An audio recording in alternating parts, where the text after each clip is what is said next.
Valeu, nação! Obrigado pela tua audiência, pelo teu carinho aqui com o nosso canal, gurizada. Agora há pouco aconteceu a entrevista de apresentação de Edenilson e Rafael Cabral. E um resumo dessa entrevista eu vou te trazer aqui. Gurizada, olha só, foi uma entrevista pro lado do Edenilson. É claro que foi muito comentada a situação dele ter jogado no rival, aquela história toda, como é que foi a recepção, como é que foi a conversa com o Renato.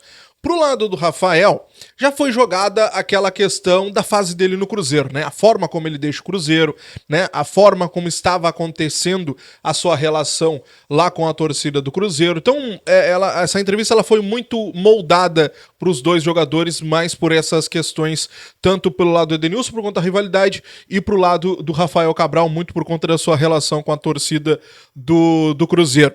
Vamos trazer um resumo um pouco de cada um, tá? Sobre o Edenilson. O Edenilson, ele disse que não foi uma decisão difícil vir pro Grêmio, não foi uma decisão difícil de ser tomada. Ele disse que conversou muito com o Renato, conversou muito com o Brum.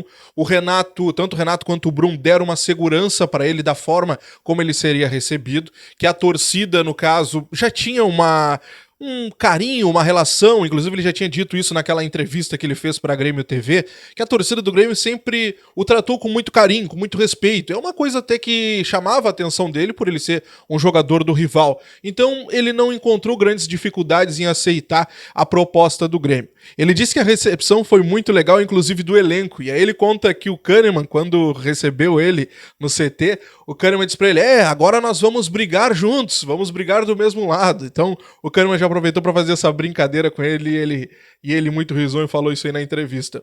Ele sabe que vai ser uma pressão muito grande, né, por conta do Internacional e a questão de família também, e agora as questões que ele falou de ser gremista e tudo mais, mas ele disse que está acostumado com a pressão, está acostumado, já conhece e vai fazer de tudo para pagar o Grêmio dentro de campo, claro, pagar o esforço que o Grêmio fez em ir buscá-lo lá no Galo. Ele disse que houve algumas brincadeiras, né, de colorados. Ele disse que deixou muitos amigos lá no Internacional e claro que o pessoal ligou para ele, mexendo com ele. O Grenal, olha só como é que vai ser. Mas agora tá cada um de um lado e cada um vai defender o seu. Mas claro que ele deixou muitos amigos lá no Internacional.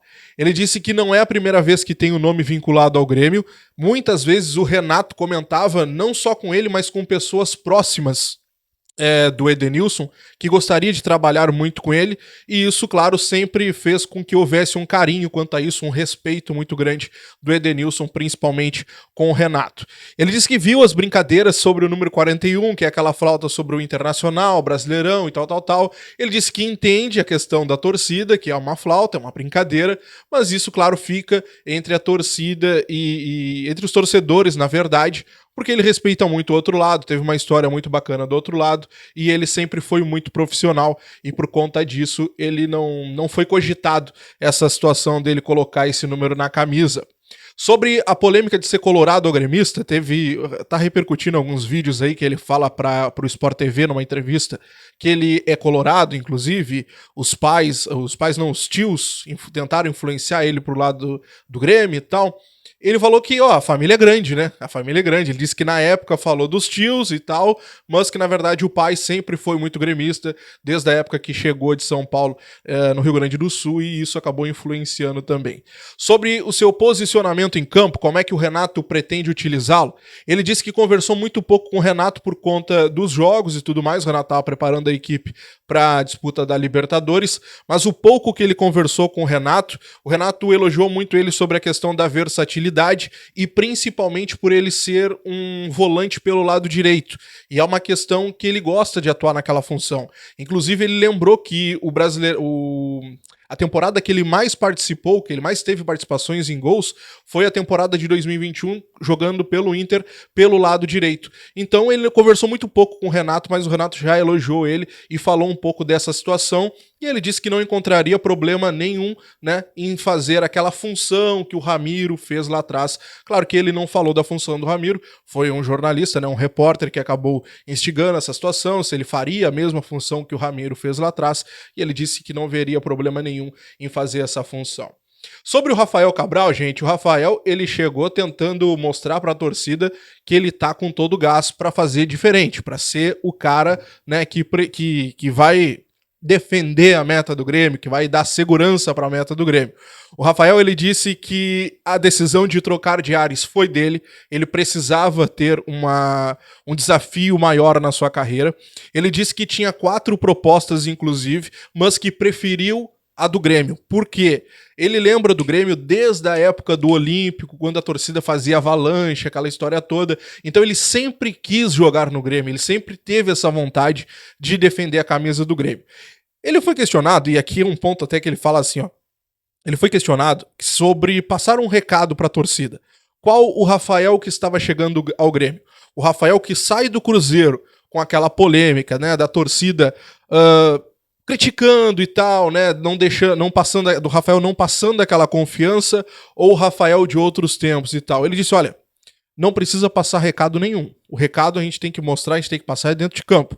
É jogando, é fechando o gol, é defendendo, é ganhando títulos. E aí, claro que a torcida vai ganhando essa segurança ao longo do tempo. Uma frase forte, uma frase, né, que ele soube se defender muito bem da pergunta do repórter.